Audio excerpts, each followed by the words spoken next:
On behalf of the Professional Baseball Strength and Conditioning Coaches Society, I'd like to welcome you to the PBSCCS Podcast. I'm your host, Chris Messina.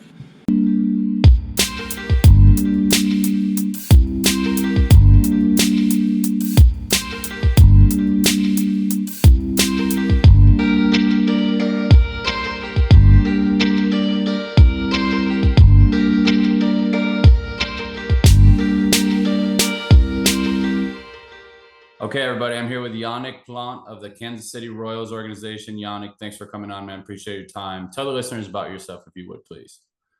Awesome. Well, thanks for having me. First off, I was happy you reached out. Wasn't really expecting it, so it's always cool to talk shop with other people. But my name's Yannick. I'm from a city called Ottawa in Canada.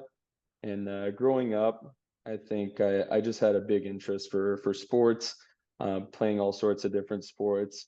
I had the luxury of having 4 seasons, so we could kind of, try out a bunch of different things and see what kind of stuck. And I think that really transpired into, my high school years where I already knew I wanted to do something that related to sports in some capacity, and I had a big interest in that. And I don't really know why, but I was already looking pretty early in high school into the programs that would kind of cater those skills and those needs, whatever I needed to do to end up working in a sports setting.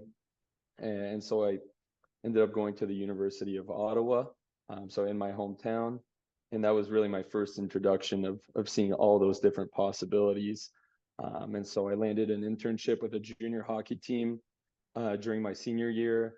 I worked at a private facility for Gen Pop mostly, but we had some hockey clients, some soccer clients, and different teams. And that passion just grew from there. And I knew that if I wanted to take a step further in that profession, I probably needed to pursue some sort of master's degree or higher education. And so from there, I did my master's degree at the University of Calgary. So I went from the East Coast to the West Coast, which is a really well-recognized university, especially in Canada, as far as sport performance, exercise physiology. And through that, I was able to land a couple more internships. I worked with the university's basketball team. I worked with interned with the Calgary Flames. And I also worked at a pretty well-recognized private facility that worked with mostly hockey players, but baseball and lacrosse and some other sports as well. And with all those experiences, working in the private setting with teams, I realized that my skill set probably fit better for a team setting, and I could really take care of 30 35 athletes better than I could handle that revolving door of having sessions hour in hour out. And so I started applying for different positions. I knew that there were probably more opportunities in the United States, so that was mostly where my head was at. But I saw a tweet by our coordinator at the time, John Waggle, saying that they had some openings with the Kansas City Royals, and I reached out to him directly, and that's kind of what got the ball rolling. And I'm here 6 years later, so it's been pretty crazy. Whenever I tell people that kind of got a job off of Twitter, they laugh a little bit, but that's how it worked out for me. So you've been with the Royals the last 6 years then, correct? No other baseball organizations? Correct. I started in 2019 and been here ever since. Really happy about that. And then how about within professional baseball and within the Royals, what has that journey looked like? Yeah, so as you'll know, in 2019 there was a thing called short season rookie ball, which is a level that doesn't even exist anymore. But that was where I was placed my first year, which was an unbelievable experience, and really helped me kind of just take a slow approach with the extended spring training and whatnot, learning the steps, learning the ropes, and learning through other people, coordinators, assistant coordinators, and higher level coaches that had much more experience than me. So that was I was really grateful for that experience. But my first season was with the Burlington Royals of the Appy League, and we had some really good times. I still remember that year as being one of the greatest years as far as my career. Obviously, in 2020, we had the pandemic. I ended up staying in Arizona, not knowing. I think everyone was kind of living in a bit of an unknown at that time, and so I was able to stay.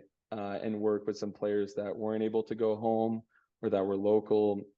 We were able to do some outside training sessions, small group sessions at a time once the restrictions kind of laid off, which was a really interesting experience for sure. And at the end of that year, we had a camp at Kauffman Stadium for some of our prospects and higher level players to just be able to play some games and kind of make up for lost time, which was another great experience to be able to visit our major league stadium and work with some higher level players.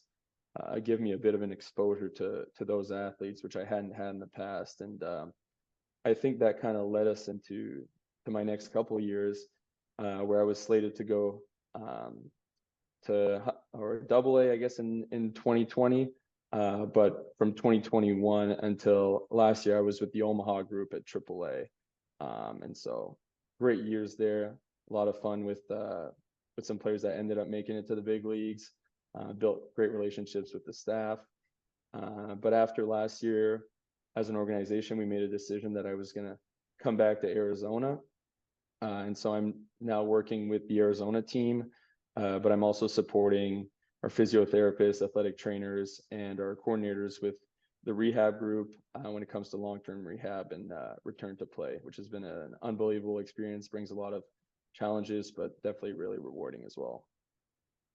Yeah, from afar, I had kind of followed your journey through. That's why I said before we got on, there was somewhere along the line that I feel like we had crossed, or I mean, I've definitely heard your name over the last few years. So I think we probably have some mutual people that from your AAA days, that's probably where your name came from to me. But talk to me about just like, how different is it being in AAA last year and then being down in the ACL and like working with rehab, just like how different your day-to-day looks, how different the job looks as a whole, and, you know, things you may like, dislike, you know, just differences really between the two.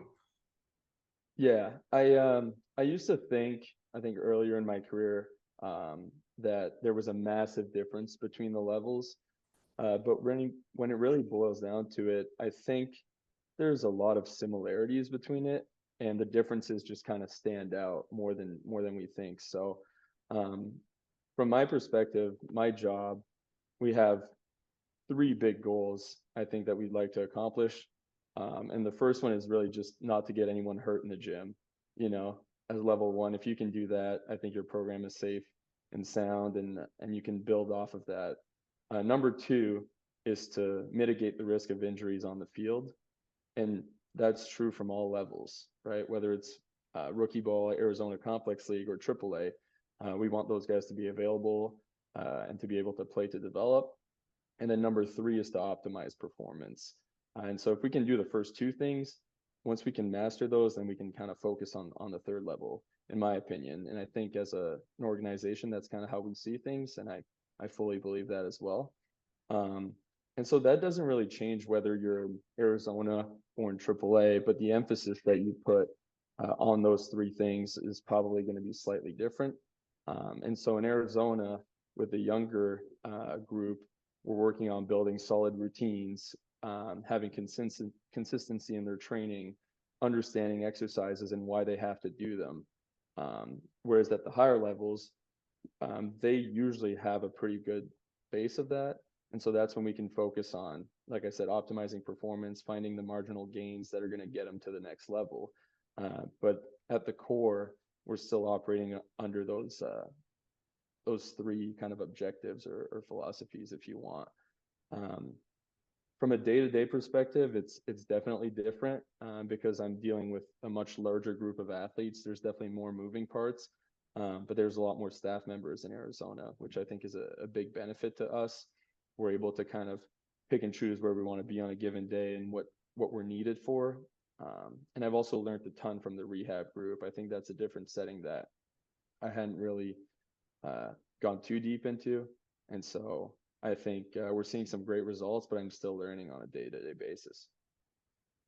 Yeah, the interesting thing for me is I always assumed like you have to go higher in baseball to be like the guy or the girl, right? But then the longer I was in, I was like, you know, honestly, the complex league or like a rehab role where you're in one place really isn't that bad. And like you said, there's so many staff members there. There's so many opportunities for learning, for growth. You have those young kids who honestly probably keep you on your toes a lot more than some of the veterans at the higher levels, right? Like it's almost like those positions in my mind become a little bit more coveted the older you get, and you realize like you can have a little bit of balance in your life. You're in the same place. You kind of develop the next generation of players, but also you still have these high level guys that are trying to come back from injury and rehab. Plus, you usually have the coordinator, maybe the assistant coordinator. You have the PTs, the ATs. There's a ton of coaches. Like there's just more interaction in the complex league from my understanding and my experience talking with other people. So it used to be when I first got in, it was like you got to be at these lower levels and then you got to grind to the big leagues, where now I think people are really starting to see the value of having really quality coaches and people at the complex. And again, you can disagree with me if you want, but it seems like that's kind of the way things are shaking out in the game now. Yeah, I think you're right. I think there's a little bit of there's different reasons why I think this move happened. Some of them are personal, some of them are from an organizational standpoint. But ultimately, from an organizational standpoint, we have an incredibly solid group at the complex that can work with rehab players, predominantly Latin American players, some really experienced staff members as well across all departments. And so, not to brag, but I think we're in a really good spot from that standpoint. But also, I was looking for a new challenge, I think, and I believe some of our other coaches in the organization were also looking. They've been repeating levels as well. And so, if you can move that needle and benefit the whole organization by switching some things around, provide different experiences, I think it was a win-win scenario all around. So I think that's why it happened. But I do agree with you that I think as we go forward, the Arizona complex is going to have a lot of people are going to be looking for those positions if they can't move up or for whatever reason. Yeah. So you mentioned Burlington, and my next question has to do with just your best professional baseball story. I'm really curious if like you have some good Burlington stories, some good Appy League stories, or like what is your best professional baseball story thus far? Yeah, I don't know if one specific moment comes to mind, but like I said earlier, I think that 2019 year was really special for a lot of different ways. For me being my first year, and also for 90% of those athletes being their first year in pro ball. So I'm not sure if any of us knew what we were actually signing ourselves up for. Um, and the first city that we visited, I'm not going to name it. I don't know if it's worth it, but some people that have been there will probably remember the clubhouse was like a chicken coop for everyone. There was like grid lockers and there was no hot water. So we wouldn't even shower at the field. We were really low in terms of athletes, if I remember correctly. They were still waiting on some draft guys to sign and join us, or some of them were still building up. So we had a pretty limited roster that day, but we ended up winning the game, and some of the players stood out, and I was like, wow, we might actually have a pretty good team here. And so that was really my first introduction. And fast forward a couple months, we're in Pulaski for the divisional playoff round or whatever.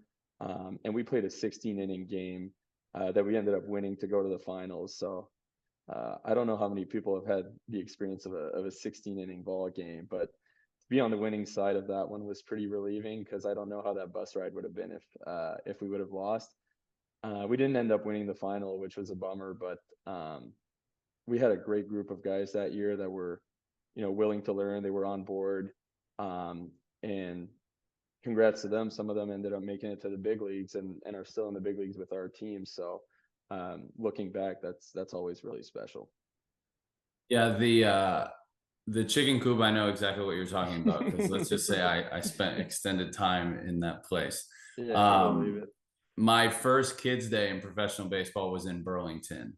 And I went down underneath into the clubhouse to get some supplements. Stadium started shaking, and I was like, what is going, like, I thought there was like an earthquake or something crazy was going on. And I went out, and it was just kids screaming the SpongeBob SquarePants song and stomping on the bleachers.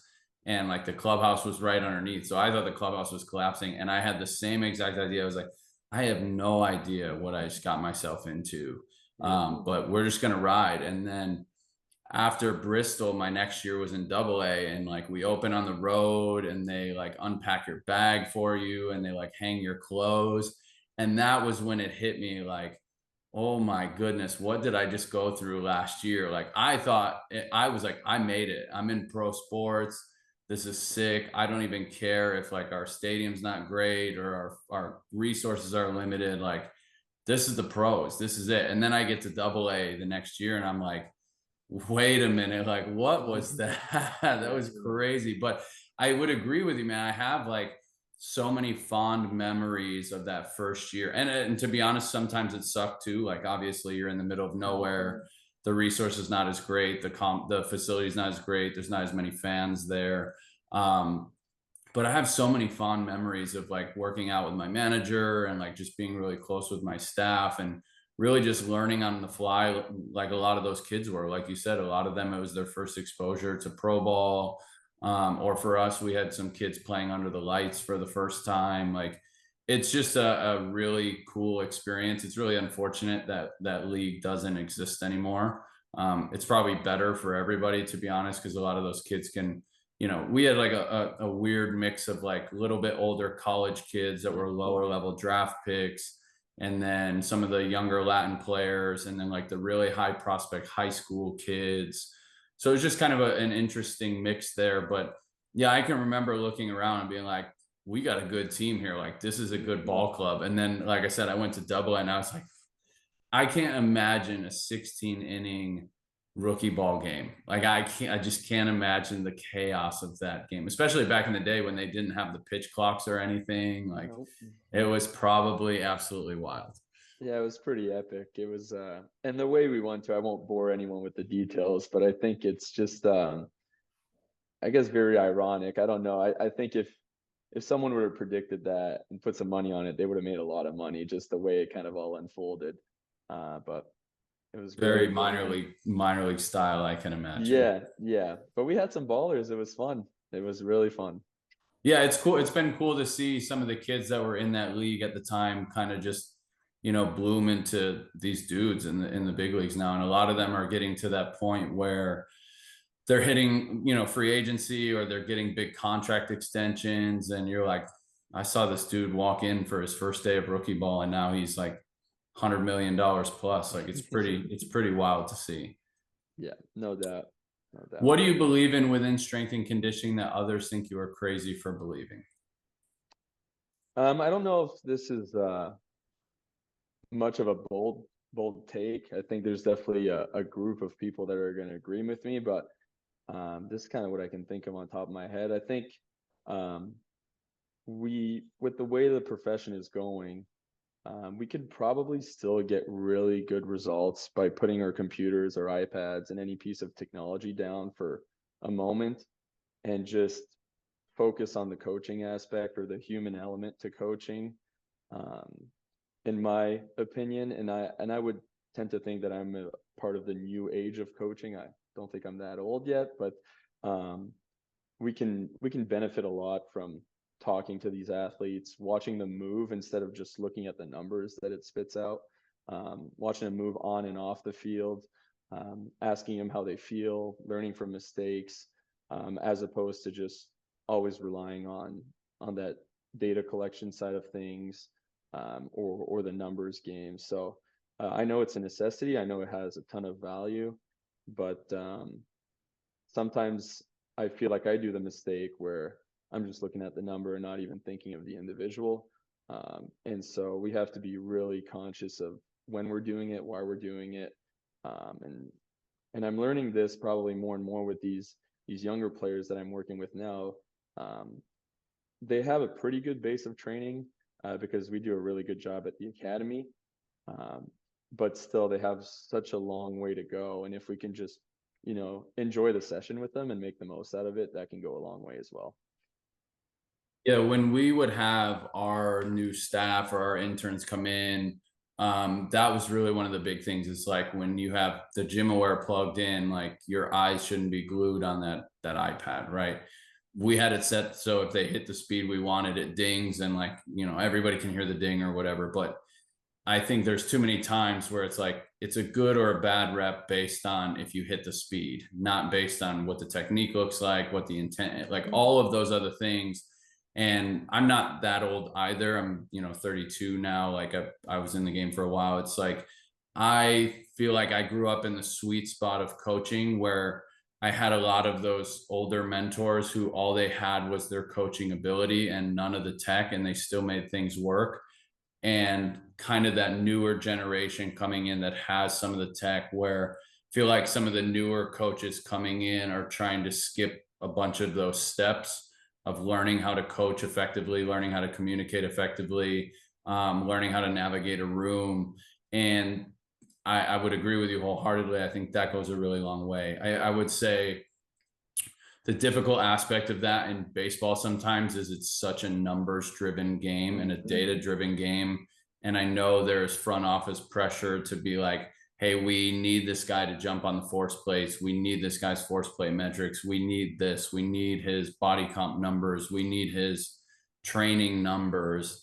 And it's like independent of, hey, this guy's squat technique really cleaned up and it may not be showing now, but in 2 to 3 months, like after he trains in this new range of motion we've opened or this new approach that we've got, like you're going to see his numbers take off. And it's like, no, we need it now. And it's like, where do you draw that line? Sometimes it's hard because to be honest, like those are the people that make the decisions on your job. And that's just, from experience for myself and just talking maybe with some others. But I would agree with you in the big picture that the coaching aspect can still take somebody and make them really, really good and take them so far. And then that technology is kind of just the extra set of eyes. It's not the end all be all. It's not the ultimate decision maker. And to be honest, like a rep may not hit the speed you want on a bar speed, but it may just be a simple, like clean up your technique. And I bet you'll be able to hit it for the next one. But if you're not watching them or you don't understand how to coach certain movements, you're never going to get there. You're just, oh, well, you know what? He didn't hit it, so it's not good. Or his force plate numbers are not good, so we need to be in panic mode. And it's like, no, those are just kind of guiding. But I think people get trapped into like the numbers always have to improve. And if you're just infinitely improving, all of a sudden you can't take a guy who jumps 35 inches and improve his jump every single time, because then all of a sudden he's jumping 50 or 60 inches. It's not realistic. Like sometimes people are going to be stagnant. Sometimes you might see decreases in performance. It's just like kind of the ebbs and flows. And when things don't go well, you also have to know how to coach people like out of their rut, which goes a long way. Again, we're talking about communicating and being effective in that nature. Like there are people that I have seen that they tend to just short circuit, right? Like the force plate looks bad and they're like, I don't know what to do. I don't know what to tell this guy. I don't know what to I don't know how to navigate the situation. And that in itself is a skill and an art as well. So I couldn't agree with you more, man. I think the coaching side of things, and I don't know how we, I don't want to say fix that, but I don't know how we address that with the younger population. Yeah, I think, to be clear, like we use a ton of tech, and of course, same, yeah, and not bashing the tech. No, and I think that's why we do continuing edge courses, and we have some sort of education, and it's to be able to do those things. But if you can just take a moment and just appreciate what's in front of you and the person, and like I said, enjoy the session with them and coach them through it, over the course of the long run, you're going to get buy-in from that athlete, and you're going to be able to measure the things that are deemed important. But if the first order, of things you need to do is, okay, they walk in through the door and these are the 12 things they need to do, and they need to do them every day. At some point, I'm worried that they're going to start feeling like we're only there to collect numbers. And so I think it comes down to the balance of like the numbers are important, but explain to them why these numbers are important, build a relationship and some trust with those athletes. And so when you're asking them to jump on the force plate or do a grip test or run a conditioning test, they understand why they're doing it. And it's less of a a lab setting, but more of like a collaboration and an experimentation sort of environment, I guess. Yeah, they're definitely still going to throw some jabs, but they'll at least do it with a smile on their face instead of like, malintention in their heart. All right, everybody, that's going to conclude part one of our two-part interview with Yannick. I think it was really cool to hear his perspective. He's been at a number of different levels in the minor leagues, and just hearing him compare and contrast things at all the levels really is kind of a neat and inside look into the minor league system as a whole. 3 things that I took from Yannick in this episode: strength and conditioning coaches should have 3 objectives with training. Don't hurt anyone in the gym, try to mitigate the risk of injury, and push to optimize sport performance. The human element of coaching is still extremely valuable despite all the new technology that we have available to us, and being present and building relationships will help with buy-in more than constantly just using athletes to collect data. With that being said, I hope you enjoyed this episode, and we'll talk to you again on the next one.